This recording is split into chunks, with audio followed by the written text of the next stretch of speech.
C'est dur ce qui se passe en ce moment. Hein. Je me sens qu'on peut toujours dire ça avec l'actu, c'est bien, c'est pratique quoi.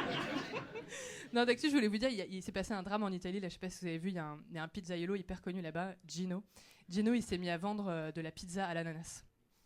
Scandale en Italie, vraiment. À Naples, ils sont dans un état, il y a carrément un journal qui a titré « La trahison de trop ». La trahison de trop, les gars, ils ont connu Mussolini, Berlusconi, mais la pizza hawaïenne, c'est non, quoi. C'est malade, quoi, franchement. Je savais pas que ça suscitait autant de passion, quoi. Vous êtes pour ou contre, vous, la pizza hawaïenne ?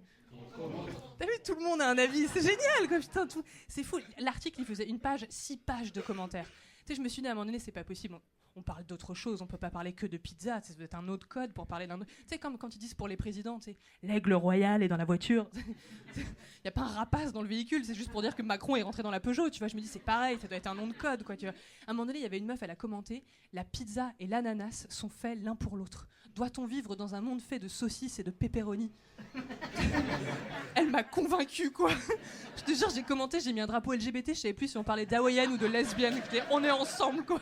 Merci beaucoup de m'avoir écouté. Il m'est arrivé un truc là récemment, je vous promets que c'est vrai. Il y a quelqu'un qui a créé un faux compte de moi sur Tinder. Il y a quelqu'un qui a créé un compte Tinder, qui a pris toutes mes photos de mes réseaux, qui a pris mon nom Tom pour draguer les gens sur Tinder. D'un côté, c'est horrible. De l'autre, je me dis, la classe quand même. J'espère qu'il cartonne, tu vois ce que je veux dire. C'est une de mes potes en fait qui a vu ça. Elle m'a dit, ah putain, t'as vu, t'es sur Tinder. Je dis, mais je suis pas sur Tinder. Elle m'a dit, si, regarde, tiens, regarde. J'ai regardé, putain. Ma seule réaction, c'était pourquoi il a choisi cette photo, quoi, en fait. Et puis ce qu'on a fait, c'est qu'on a envoyé un message à cette personne, tu vois. Et c'était horrible parce que le mec, il a raconté n'importe quoi avec mon nom, mon identité. À un moment donné, il a dit, ouais, j'adore les épinards. J'aime pas du tout les épinards, moi, c'est pas vrai. Puis j'ai continué à parler avec lui. Et au fur et à mesure, j'ai vu que j'ai commencé un peu à m'attacher à cette personne. J'ai eu des sentiments pour moi-même, en fait. Tu sais, je regardais son photo, son profil, sa bio, j'ai dit, putain, on est les mêmes. C'est fou, quand même, hein, Et tu sais, je me suis demandé souvent, je me suis dit, pourquoi la personne a fait ça, c'est méchant et quoi. Et après, j'ai pris du recul et je me dis, peut-être que ça partait d'un bon sentiment, quoi. Peut-être le mec, il voulait juste m'aider. Il voulait me faire une passe décisive. Peut-être que grâce à lui, ce soir, il y a une personne qui va venir me voir en me disant, excuse-moi, t'es bien Tom ? On se voit bien ce soir ? Non, sinon, il y a un truc, moi, qui me rend ouf, c'est les réseaux, là, je trouve que ça nous rend fou, quoi. Moi, par exemple, je m'envoie des textos à moi-même quand j'ai des idées.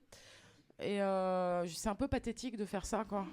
Mais Victor Hugo faisait pareil, donc ça va.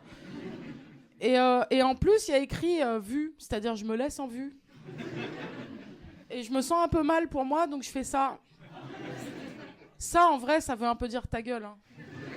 Parce que moi, quand il y a des gens comme vous qui me disent on va boire un verre, Elsa fait un peu du Diodo. Mais c'est à double sens, parce que des fois, il y a mon spectacle, et les gens disent ouais, on a vu ton spectacle, c'était super. Et je dis bah, mettez une bonne critique.